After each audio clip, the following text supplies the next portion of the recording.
Hi everyone, it's Dr. Pessington here, bringing you my first impressions of The Forest, which has just been released on Steam Early Access.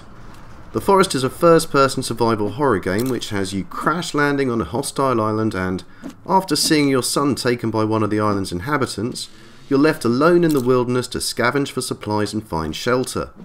You have very few resources initially, except what you can find around the crash site, and whilst much of the discovery has to be done alone, you do have your trusty survival guide to give you some of the basics.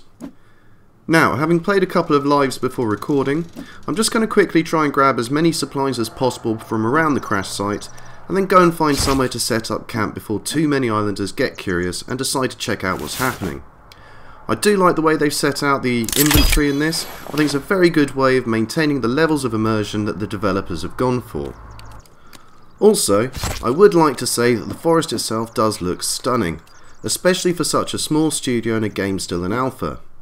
There has obviously been a lot of time and care put into making the forest feel alive, and whilst there are glitches and bugs, the feeling of immersion is, for the most part, a success.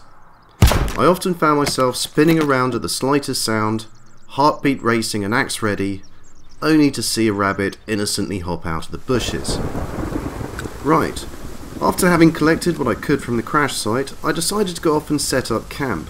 I didn't go too far away, you can still just about see the plane to the left hand side of this big tree here, but I felt that this would be an okay place as I have a cliff behind me, which will ensure that there's at least one direction I can't be attacked from, because these islanders do like to attack.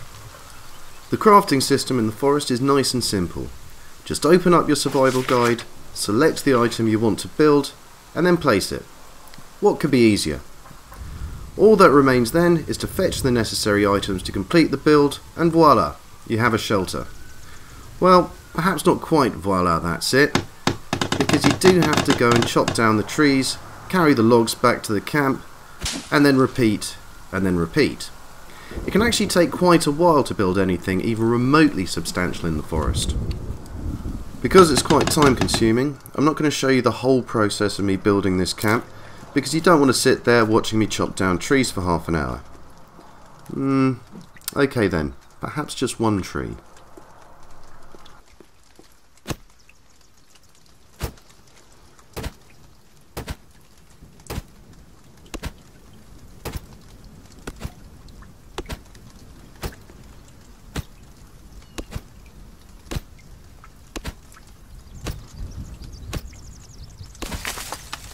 Finally, the moment everyone in gaming has been waiting for. Trees that actually fall down. I know I keep on saying the word immersion to describe this game, but it's details like this that really do enhance the experience. I especially like the fact that the trees leave a stump, and when you start building the larger buildings and fortifications, you'll find that you're clearing entire sections of the forest.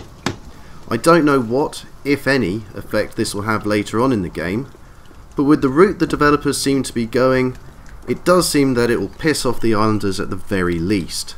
Quite a few times whilst I was chopping down trees and building, I'd attract the attention of the islanders, and they generally didn't seem too happy. I also like the way you can plan out the buildings of your camp rather than having to place, build, etc. And the fact that you can place several items to build at once is of definite benefit when you're planning your defences. Be careful where you're placing your items though, as once placed, it's impossible to move or delete items, even if you haven't started building them yet. It's also a shame that you can't destroy items you've already built, which can make it a little awkward when trying to upgrade your accommodation or fireplace. Generally, it seems easier to simply not build some of the more basic things, although perhaps temporary shelters and campfires could be used more for when you're out exploring quite far away from your base and need to rest or eat. In fact, I quite like the idea of having a few shelters dotted around the forest so I can rest up there when things are a little too dangerous around my main base. One thing that's very easy to do in the forest is completely forget that there are inhabitants on the island with you. That is, until they suddenly run at you from nowhere, through a tree. Don't worry, it seems as if this guy's come alone. The AI doesn't seem too bad for the islanders, and you always feel that they pose a genuine threat without being overpowered. However, you better be prepared to get your hands dirty and ensure your attackers meet a bitter end. Otherwise, they might just come back with more friends and a thirst for blood. That should do the trick. I certainly don't think he'll be telling anyone about me. Perhaps just another couple, just, you know, just to make sure. Yeah, definitely not telling anyone. As we all know, when the sun begins to set and darkness falls, scary things start to happen, and the forest is no different. One of the things that really freaked me out is when I heard a bit of noise and all of a sudden an islander jumped out of a tree in front of me. Yes, that's right, they climb trees. Not even above you is safe. Now, I do remember hearing before the game came out that the island's inhabitants would have various reactions to your presence, from watching you with curiosity, attacking on sight, and even running away. Although, whilst I was playing, they either just attacked immediately, or stood there staring at me until I turned my back and then attacked me. And whilst a single islander is easily dispatched, when you start getting a few of them against you, you really have to be careful as they will try to run around and flank you. I would like to have shown you a bit more in this video, but at the time of recording I didn't realise that you couldn't save the game. So I lost all my progress, which is a bit of a shame, as I would have liked to explore this world in a lot more detail. Endnight Games are aware of this problem and have promised a speedy fix, and as soon as the save feature has been added, I'll be doing a full series on the forest and will be keeping you up to date with all the little fixes and added content, as well as some of the challenges facing the developers. There are still some derpy moments from the AI, as well as some odd physics at times, and a slightly more serious problem that seems the frame rate dropped the longer you play the game for.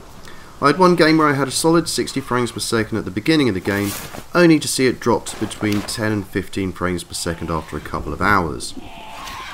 Whilst the forest has some obvious bugs and glitches and quite frankly is incomplete, for an early access alpha release it shows the immense potential the game has. I can't wait for some more of the features to be released, and I'm especially looking forward to the chance to play the forest as a multiplayer co-op, as well as exploring the island's cave networks and meeting some of the genetically mutated nasties. Anyway, that's it from me for now. If you enjoyed the video and you're new to my channel, don't forget to like and subscribe. Take it easy, and I'll see you the next time.